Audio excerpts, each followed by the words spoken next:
नमस्कार मेरे प्यारे साथियों। जैसा कि आप लोगों की डिमांड थी कि सर कोई लैब असिस्टेंट के लिए जो स्पेशल चैनल चैनल बनाकर उस पे स्पेशल लैब असिस्टेंट के लिए ही कोई कोर्स चालू किया जाए, तो लेकर आए हैं आज आपके लिए यही कोर्स, जो कि chemistry, physics, bio, psychology, Rajasthan के art and culture, geography, history जैसे पोर्शन को एमसीक्यू के द्वारा कंप्लीट करवाएगी। और इसमें मेरा वादा है कि कभी भी आपको कंटेंट के साथ कोई खिलवाड़ नहीं करवाया जाएगा। कंटेंट एकदम सिक्योर रूप से लिया गया है और फेक कंटेंट नहीं है। पूरा का पूरा एक अलग ही वेबसाइट, गवर्नमेंट वेबसाइट से लिया गया है ये कंटेंट, जो कि एकदम फ्री है आपके लिए। तो बिना किसी टाइम वेस्ट किए आज की क्लास शुरू करते हैं। क्वेश्चन नंबर 1 से करते हैं। केमिस्ट्री का क्वेश्चन है और परमाणु गुणधर्म से लेकर ये क्वेश्चन लिए गए हैं। 20 क्वेश्चन है आज के, जो जैसे कि आपने थंबनेल में देख लिया गया होगा। और 300 प्लस क्वेश्चंस एक एक टॉपिक से करवाए जाएंगे आपको। तो कमेंट और लाइक ज़रूर से कीजिएगा। शेयर और सब्सक्राइब करें या ना करें वो चलेगा, लेकिन लाइक ज़रूर कीजिएगा ताकि हमें भी मोटिवेशन हमें भी मिले। क्वेश्चन नंबर 1, परमाणु का नाभिक किसका बना होता है? तो जो परमाणु का नाभिक होता है वो किसका बना होता है? ये क्वेश्चन आपका CPMT में पूछा गया था 1982 के अंदर। और ये क्वेश्चन रिपीट होता रहता है हर साल किसी ना किसी एग्ज़ाम में। शुरू CPMT 1982 से शुरू हुआ था ये क्वेश्चन। तो ऑप्शन ए, प्रोटॉन और न्यूट्रॉन का। Option B, neutron plus proton से, सॉरी, प्रोटॉन और इलेक्ट्रॉन से। ऑप्शन सी, इलेक्ट्रॉन और इलेक्ट्रॉन से। ऑप्शन डी, प्रोटॉन, न्यूट्रॉन और इलेक्ट्रॉन। तो परमाणु का जो नाभिक है वो नाभिक किसका बना होता है? तो नाभिक में केवल प्रोटॉन और न्यूट्रॉन ही रहते हैं, इलेक्ट्रॉन उसके चारों तरफ चक्कर लगाते रहते हैं। तो आपका ऑप्शन नंबर ए इसका राइट आंसर है। क्वेश्चन सेकंड, नाभिक का आकार होता है, तो नाभिक का आकार कितना होता है? ये क्वेश्चन आपका MP PMT, जो MP PMT होता है एग्ज़ाम, उसमें 1999 में पूछा गया था ये क्वेश्चन। तो ऑप्शन ए आता है 10⁻⁻12 मीटर। बी आता है option 10⁻⁻8 metre. Option C 10⁻⁻15 metre. Option D 10⁻⁻10 metre. तो इसका जो राइट आंसर है वो ऑप्शन नंबर सी आता है। नाभिक का आकार होता है वो 10⁻⁻15 मीटर होता है। क्वेश्चन नंबर 3, निम्न में से किसके द्वारा उदासीन परमाणु से धनात्मक आयन बनते हैं? तो ये जो क्वेश्चन है आपका वो CPMT 1976 में पूछा गया था, 76 में पूछा गया था। तो नाभिक आवेश बढ़ने से, ऑप्शन ए है नाभिक आवेश बढ़ने से। ऑप्शन बी है प्रोटॉन को ग्रहण करने से। ऑप्शन सी है इलेक्ट्रॉन को खोने से। और ऑप्शन नंबर डी है प्रोटॉन को खोने से। तो इसका जो राइट आंसर है वो राइट आंसर है ऑप्शन नंबर सी, इलेक्ट्रॉन को खोने से है। वो उदासीन परमाणु से धनात्मक आयन बनता है। अगला क्वेश्चन आता है चौथा, इलेक्ट्रॉन क्या है? ये क्वेश्चन कई बार रिपीट हुआ है, जैसे कि DPMT 1982, MEDT बिहार 1980 में ये क्वेश्चन रिपीट हुआ था फिर से। तो ऑप्शन ए आता है एल्फा कण। ऑप्शन बी आता है बीटा कण। ऑप्शन सी आता है हाइड्रोजन आयन। और ऑप्शन डी आता है आपका पॉजिट्रॉन। तो इसका राइट आंसर है वो बी है, बीटा कण है। ये क्वेश्चन नोट कर लीजिएगा आप लोग, रिपीट होता रहता है।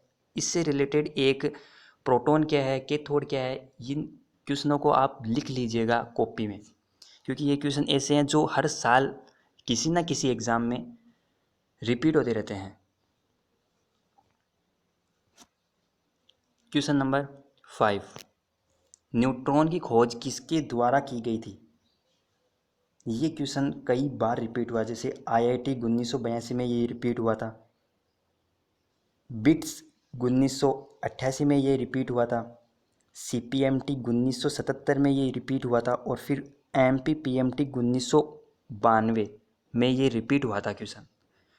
और हर बार किसी ना किसी एग्ज़ाम में ये रिपीट होते रहते हैं क्वेश्चन।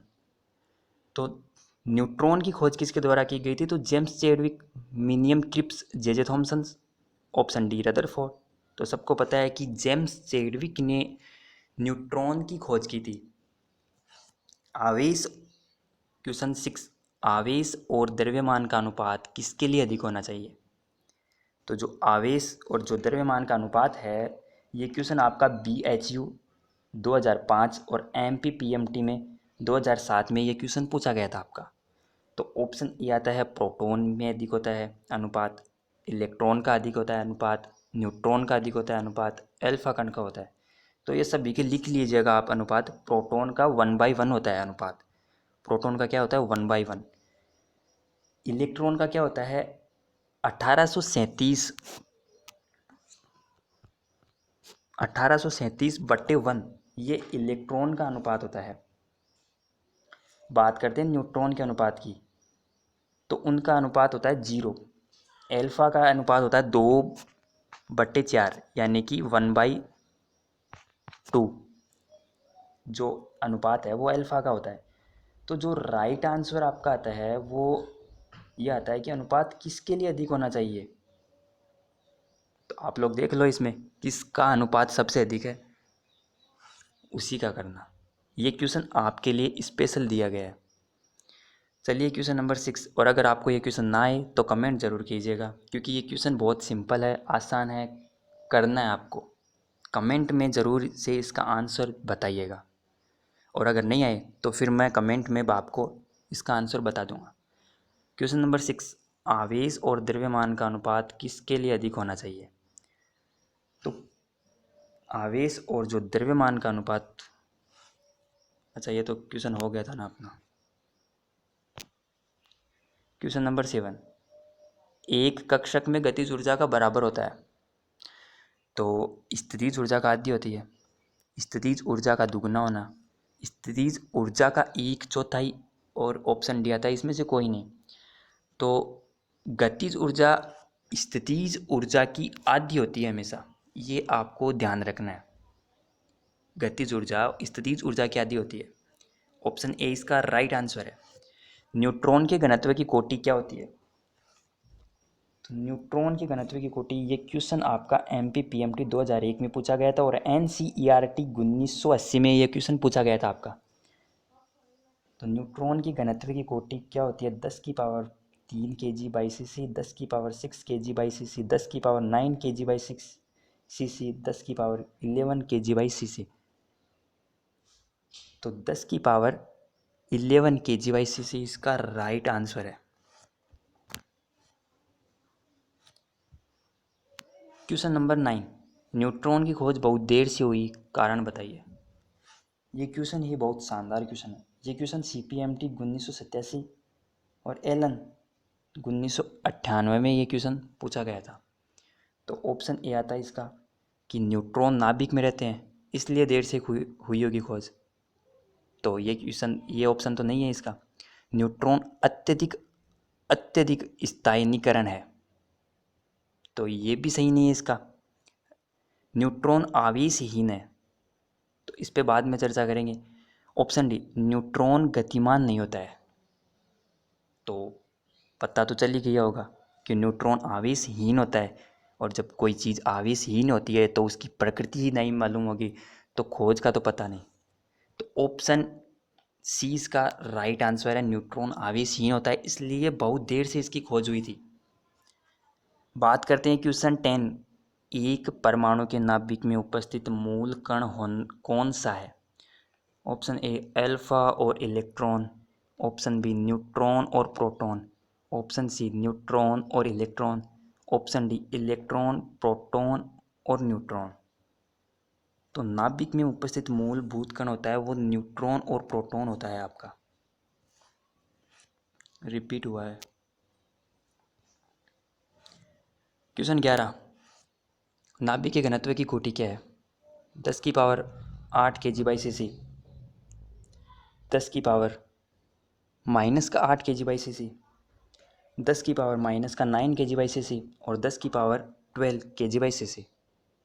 तो इसका जो राइट आंसर है वो राइट आंसर है डी, 10 की पावर 12 kg/cc नाभिक की घनत्व की कोटि होती है।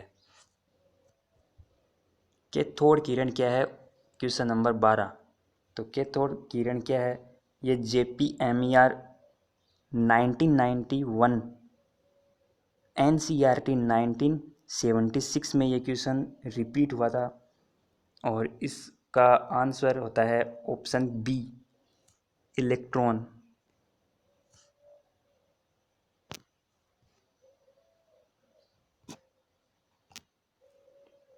क्वेश्चन नंबर 13, कार्बन 12 में न्यूट्रॉन की संख्या क्या होती है? तो सिंपल सा क्वेश्चन है, कार्बन 12 में न्यूट्रॉन की संख्या 6 होगी। निम्न में से भारी कण कौन सा है? क्वेश्चन नंबर 14, निम्न में से भारी कण कौन सा है?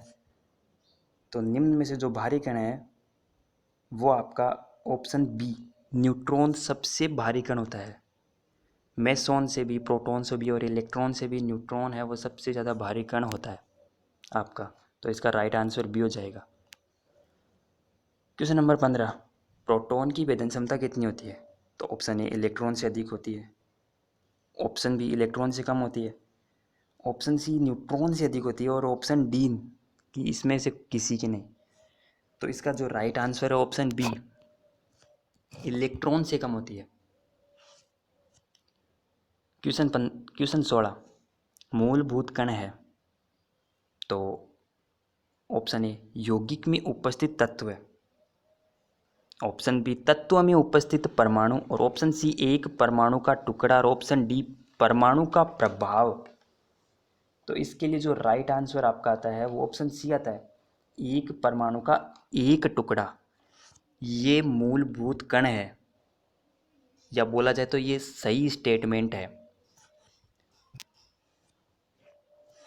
क्वेश्चन 17, हीलियम नाभिक में होते हैं। तो हीलियम नाभिक में क्या होते हैं? 4 प्रोटॉन होते हैं, 4 न्यूट्रॉन होते हैं, या फिर 2 न्यूट्रॉन या 2 प्रोटॉन होते हैं, 4 प्रोटॉन या 2 न्यूट्रॉन होते हैं। तो इसका राइट आंसर है वो ऑप्शन नंबर सी है, 2 ही तो न्यूट्रॉन होते हैं और 2 ही प्रोटॉन होते हैं हीलियम के नाभिक में। तो हीलियम के नाभिक में 2 ही प्रोटॉन और 2 ही न्यूट्रॉन होते हैं। Option C is the right. Question 18, proton के संबंध में सत्य कथन क्या है? तो प्रोटॉन के संबंध में सत्य कथन ढूंढना है। ये क्वेश्चन आपका CPMT 1979 में आया था, MPPMT 1985 में, NCERT 1985 में और MPPMT में फिर से रिपीट हुआ 1949 में ये क्वेश्चन आपका आया था। तो ऑप्शन ए, प्रोटॉन ड्यूटेरियम का नाभिक है। ऑप्शन बी, प्रोटॉन आयनीकृत हाइड्रोजन अणु है। ऑप्शन बी, प्रोटॉन आयनीकृत हाइड्रोजन परमाणु है। और ऑप्शन डी, प्रोटॉन अल्फा कण है। तो इसमें से राइट आंसर कौन सा है? तो राइट आंसर है सी, प्रोटॉन आयनीकृत हाइड्रोजन परमाणु है।